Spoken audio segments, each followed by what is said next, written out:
Good morning to everyone. I'm Frederick Dito, the property business specialist, and I would like to present to you the Solara Park Storage Project. Project located at Evo Living Parkway Avenue, Barangay Calubang, Calamba City, Laguna. Tower 1 project details: 16th floor, 14 residential floors, 462 units, 1 ground parking, 1 basement parking, 2 elevators, 2 fire exits, CCTVs, fire alarm system, lobby and mailboxes. Tower 1 festival amenities. We have game room, meeting room, landscape areas, adult and kiddie pool, indoor gym, multi-purpose area, play area, and basketball court.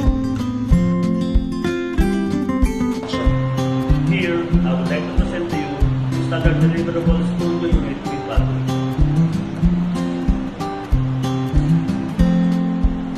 Toilet and bath, 3.7 square meters, deliverable, ceramic tiles, painted gypsum board finish, ceramic tiles and painted precast wall system. Living, dining and kitchen, 19.3 square meters. Standard unit finishes, laminated flooring and ceramic tiles.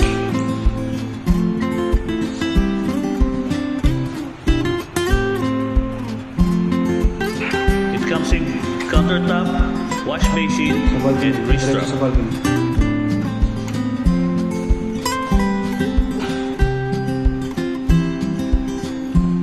Balcony, 3.5 square meters.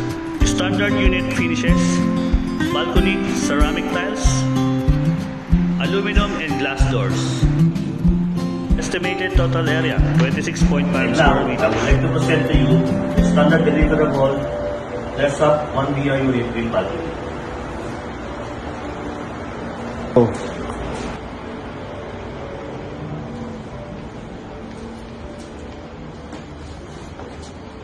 For toilet and bath, we have 4.3 square meters. Standard unit finishes, toilet and bath, ceramic tiles. For the bedroom, we have 9.8 square meters. Standard unit finishes, laminated flooring. For the balcony, we have 4.8 square meters. Standard unit finishes, we also have ceramic tiles. Estimated total area of one bedroom with balcony is 35.8 square meters. And there you have it, everyone. For more details about this project, just see my contact details. Thank you, and I'll be the morning.